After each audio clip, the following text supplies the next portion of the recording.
Hello students, आज मैं आपको समुदाय अर्थात कम्युनिटी क्या होता है इसके विषय में समझाने जा रही हूँ। इसकी परिभाषाएं तथा इसके जो तत्व हैं, आवश्यक आधार हैं और इसकी विशेषताओं के विषय में मैं बताने जा रही हूँ। समुदाय क्या होता है? व्यक्ति जो है अपनी आवश्यकताओं की पूर्ति जो है कहाँ करता है? समुदाय में रहकर ही वो अपनी आवश्यकताओं की पूर्ति कर सकता है। जैसे गांव और नगर ये समुदाय के उदाहरण हैं। तो जो सामान्य भाषा में अगर इसको हम कहें तो सामान्य भाषा में लोग कहते हैं कि व्यक्तियों का समूह या संगठन ही समुदाय है, लेकिन ऐसा समाजशास्त्री बिल्कुल भी नहीं मानते हैं। समाजशास्त्रियों का ये मानना है कि समुदाय के अंतर्गत ऐसे व्यक्तियों का समूह या संगठन आता है जो एक निश्चित भूभाग में रहता है तथा जिसके सामान्य जो है जीने के तरीके होते हैं, तौर तरीके होते हैं, अर्थात वो सामान्य तरीके से अपना जीवन व्यतीत करता है, जिसमें आपस में लोगों में सहयोग की भावना होती है, सामुदायिक भावना होती है। तो जब आपस में निकटता होती है तो क्या होता है? लोगों में सहनशीलता, सामुदायिक भावना, सहिष्णुता आदि के भाव उत्पन्न हो जाते हैं। तो समाजशास्त्री जो है इसी को समुदाय इसी को मानते हैं। इसके बाद समुदाय का शाब्दिक अर्थ क्या होता है? समुदाय जो है कम्युनिटी शब्द का हिंदी रूपांतरण है। कम्युनिटी शब्द जो है लैटिन भाषा के काम और प्लस म्यूनिश शब्द से मिलकर बना है। काम का मतलब है टुगेदर, साथ साथ, और म्यूनिश का अर्थ है सेवा करना। तो साथ में सेवा करना, साथ में रहकर सेवा करना, ये है कम्युनिटी शब्द का जो है अर्थ है।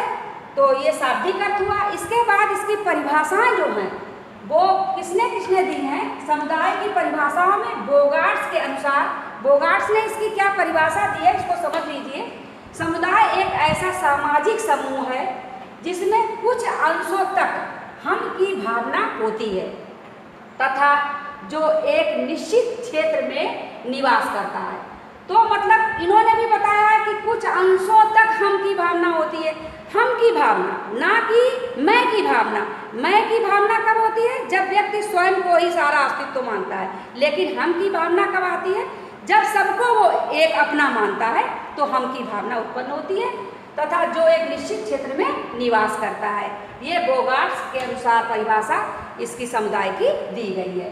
इसके बाद मैकाइवर एवं पेज के अनुसार जहाँ कहीं एक छोटे या बड़े समूह के सदस्य एक साथ रहते हुए उद्देश्य विशेष में भाग न लेकर सामान्य जीवन की मौलिक दशाओं में भाग लेते हैं, उस समूह को हम समुदाय कहते हैं। तो इन्होंने कहा जैसे विशेष उद्देश्य समितियों का जो निर्माण होता है वो किसी विशेष उद्देश्य की पूर्ति के लिए वो समितियां अपनी बनाते हैं और जब उनके उद्देश्य की पूर्ति हो जाती है तो वो क्या करते हैं? वो समितियां समाप्त हो जाती हैं, अर्थात उसका सदस्य कोई भी नहीं रहता।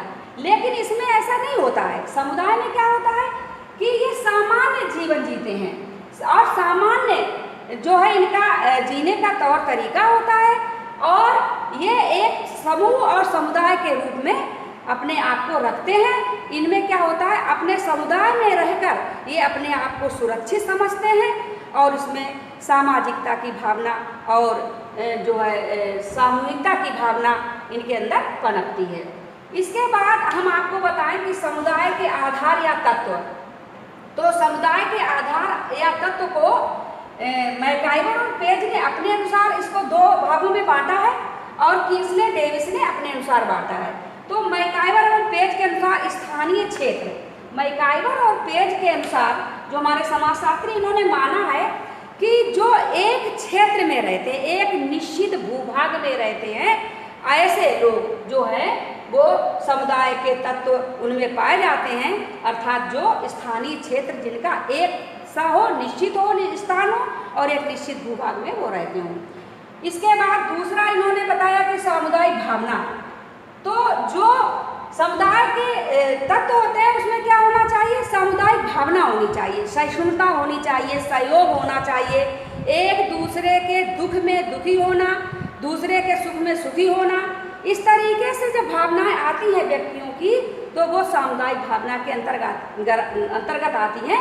इसलिए इन्होंने स्थानीय क्षेत्र और सामुदायिक भावना को इन दो भागों में इसको बांटा है। इसके बाद किंग्सले डेविस ने जो है समुदाय के जो आधार या तत्व इनको भी दो भागों में बांटा है। प्रादेशिक निकटता, मतलब जो जिसके अंदर निकटता के संबंध हो, जब निकट व्यक्ति रहेगा तो उसके क्या होते हैं, प्रत्यक्ष संपर्क होंगे और एक दूसरे में से सहयोग की भावना होगी, दूसरों से प्रेम होगा, लगाव होगा। तो जब ये भावना उत्पन्न हो जाती है तो वो समुदाय के अंतर्गत इसको मानते हैं। इसके बाद सामाजिक पूर्णता। सामाजिक पूर्णता मतलब समाज के सभी कार्य जो उसी निश्चित भूभाग में रहकर वो अपना सामान्य जीवन जीते चले जाते हैं। तो इस तरीके की जो सामाजिक पूर्णता है वो किंग्सले डेविस ने इसको तत्व के रूप में माना है। इसके बाद हम आपको बताते हैं कि सामुदायिक भावना के आवश्यक तत्व क्या होते हैं। तो इसमें जो है जो राइटर के हिसाब से कभी कभी पूछ देते हैं कि समुदाय के आधार या तत्व तो मैकाइवर पेज के अनुसार बताइए, इसलिए मैंने दोनों राइटरों का दे दिया है। इसके बाद सामुदायिक भावना के आवश्यक तत्व तो क्या है, कैसे सामुदायिक भावना उत्पन्न होती है। सबसे पहले हम की भावना, स्व की भावना नहीं होना चाहिए, मैं की भावना नहीं होना चाहिए। इसमें क्या होना चाहिए, हम की भावना। हम की भावना कि हम एक हैं, हम सब एक समुदाय के हैं, हम सब एक साथ हैं और हम सब अपने हैं। ये भावनाएं जो हैं हम की भावना के अंतर्गत आती है। दायित्व की भावना, इसमें क्या करते हैं लोग अपने अपने दायित्वों को निभाते हैं। वो अपने दायित्वों को जानते हैं कि मेरे दूसरों के प्रति भी क्या कर्तव्य है, उनको मुझे निभाना है, उनको मुझे करना है और उनके दुख सुख में हमको सहयोग करना है। तो इस तरीके से दायित्व की भावना। फिर इसके बाद में थर्ड है निर्भरता की भावना। ये क्या होते हैं, आत्मनिर्भर होते हैं, मतलब इनके अंदर सेल्फ डिपेंडेंस, मतलब स्वयं अपनी जीविका चलाने की जो भावना हो वो भी इसके अंतर्गत सामुदायिक भावना के अंतर्गत आती है। इसके बाद हम बात करते हैं समुदाय की विशेषताएं। समुदाय की विशेषताएं, सबसे पहले समुदाय की विशेषता में पहली विशेषता है व्यक्तियों का समूह। व्यक्तियों का समूह, यह एक व्यक्तियों का समूह होता है समुदाय, जो क्या होता है एक निश्चित भूभाग में रहता है। इसका एक सामान्य जीवन होता है, सामान्य तरीके से अपना जीवन यापन करता चला जाता है। जैसे आप लोग खुद ही जानते होंगे कि गांव का जीवन लोग किस तरीके से जीते हैं। गांव जो है समुदाय का ही एक एग्जाम्पल है, उदाहरण है। इसके बाद सामान्य जीवन, सिंपल लाइफ, गांव का जीवन आप जानते हैं वो समुदाय में आता है और वो बिल्कुल सिंपल जीवन जीते हैं। सिंपल तरीका से उनका एक सा जो है उनकी प्रथाएं होती हैं, एक सा जीने का ढंग होता है, एक से रहन सहन होता है, एक सा वेशभूषा होती है। तो इस तरीके से सामान्य जीवन उनका होता है। नेक्स्ट है सामान्य नियम। उनके रूल्स जो हैं, जो एक व्यक्ति फॉलो करता है वो दूसरा भी, अर्थात गांव के जो नियम होते हैं, समुदाय के जो नियम होते हैं वो एक समान होते हैं। सभी एक ही नियम पर चलते हैं और सब में हम की भावना होती है और किसी एक व्यक्ति को भी कष्ट होने पर सभी क्या करते हैं, सभी के अंदर सहयोग की भावना होती है। इस तरीके से उनके यहाँ के सामुदायिक रूल्स होते हैं जिनका सभी पालन करते हैं। इसके बाद विशिष्ट नाम, जो समुदाय होता है उसका एक विशिष्ट नाम भी होता है और नाम के कारण ही उनके अंदर सामुदायिक भावना उत्पन्न होती है। यदि नाम ना हो, उनका कोई विशिष्ट नाम ना हो, तो उनके अंदर सामुदायिक भावना को कोई भी उत्पन्न नहीं कर सकता है। इसलिए विशिष्ट नाम उनका होता है। सामुदायिक भावना उत्पन्न करने के लिए एक विशिष्ट नाम होता है, ये भी उसकी एक विशेष आवश्यक जो है विशेषता होती है। नेक्स्ट है स्थायित्व। कहते हैं कि जो व्यक्ति है वो समुदाय में जन्म लेता है, समुदाय में बड़ा होता है, पलता होता है, अर्थात समुदाय अपने स्थान पर वहीं रहता है। व्यक्ति आता है, जाता है, चला जाता है, लेकिन समुदाय में स्थायित्व होता है, समुदाय जो है वही बना रहता है। इसके बाद स्वतः जन्म। समुदाय में जो है जन्म लेना, स्वतः ही जन्म होता है और स्वतः ही लोग आते हैं, स्वतः ही लोग चले जाते हैं, मृत्यु होती है। इसमें कोई जो है विशेष अपने मन से व्यक्ति की ऐच्छिक जो इच्छा पर ये निर्भर नहीं होता है। इसके बाद निश्चित भौगोलिक क्षेत्र। प्रत्येक समुदाय का एक निश्चित भौगोलिक क्षेत्र होता है, उसकी एक सीमा होती है कि उनका समुदाय जो है इसी क्षेत्र तक जो है सीमित है। तो इस तरीके से निश्चित भौगोलिक क्षेत्र जो है आप जानते होंगे, चूँकि गांव एग्जाम्पल है तो उसका भी एक निश्चित भौगोलिक क्षेत्र होता है, इसको आप अच्छे तरीके से समझ सकते हैं। इसके बाद अनिवार्य सदस्यता, जो जिस समुदाय में जन्म लेता है तो उसकी सदस्यता अनिवार्य उसी समुदाय में हो जाती है, उसकी अपनी इच्छा कोई निर्भर नहीं होती है कि उसको सदस्यता हमको लेनी है। जैसे समिति है, समिति में क्या होता है, एक निश्चित लक्ष्य के उद्देश्य, यदि हम भी उस उद्देश्य को प्राप्त करना चाहते हैं, उस लक्ष्य तक पहुंचना चाहते हैं, तो हम उसकी सदस्यता एक्सेप्ट कर लेते हैं। वो ऐच्छिक होती है, हमारी इच्छा पर निर्भर करता है। लेकिन ये क्या है, ये अनिवार्य है, ये अनिवार्य सदस्यता है। इसमें क्या है, इसमें हमारी इच्छा नहीं निर्भर करती है। हमने जिस समूह में जन्म ले लिया, हमें उसकी सदस्यता प्राप्त हो गई, हम किसी अदर के नहीं हो सकते हैं। तो ये होता है अनिवार्य सदस्यता।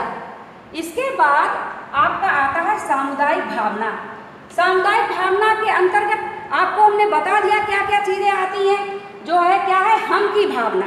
हम की भावना मतलब हम सब एक हैं, हम अलग नहीं हैं, हम सब दुख में एक साथ भागीदार हैं, एक दूसरे का सहयोग करेंगे और एक दूसरे की सुरक्षा करेंगे और एक दूसरे के जो है दुख सुख में सदैव कार्य करेंगे, काम आएंगे। तो इस तरीके की भावना जो इनके अंतर्गत होती है। फिर ये अपने कर्तव्यों का निर्वाह बहुत अच्छी तरीके से करते हैं। इनको पता है कि किसी दूसरे की समस्या में हमें किस तरीके से सहयोग करना है, इनका कैसे करना है, इनके साथ दुख सुख में हमें खड़े रहना है। ये मेरा कर्तव्य है, ये मेरी रिस्पॉन्सिबिलिटी है। ऐसा नहीं है कि हम मजबूर होकर कुछ करें। तो जब सामुदायिक की भावना व्यक्ति के अंदर उत्पन्न हो जाती है तो वो अपने दायित्वों को बखूबी निभाता है और अपने अधिकारों और कर्तव्यों को अच्छी तरीके से समझता है। तो ये जो है, इसके बाद सामुदायिक भावना के अंतर्गत आती निर्भरता की भावना।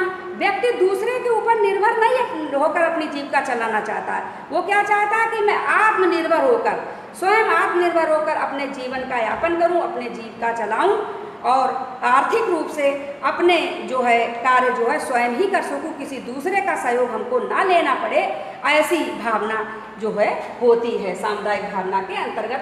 तो ये भी एक जो है जो समुदाय की विशेषता है कि इनके अंदर सामुदायिक भावना जो है विशेष रूप से होती है। फिर इसके बाद है नेक्स्ट है आत्मनिर्भरता। आत्मनिर्भर, ये किसी दूसरे के ऊपर डिपेंड नहीं रहना चाहते। आत्मनिर्भर होकर छोटे छोटे कार्यों को कर कर अपना कृषि कार्य करके या अन्य तरीके से जो है अपनी जीविकाएं चलाते हैं। लगभग इनके जीविका चलाने का साधन भी एक समान होता है, सामान्य होता है, जो कि सामान्य जीवन की तरह ही अपना जीवन यापन करते रहते हैं और कोई विशेष कार्य में लिप्त नहीं होते हैं। इस तरीके से ये आत्मनिर्भरता की विशेषता भी सामुदायिकता की एक जो है विशेषता है, समुदाय की एक विशेषता है। इस तरीके से समुदाय जो है आप अच्छी तरीके से समझ गए होंगे कि समुदाय क्या होता है।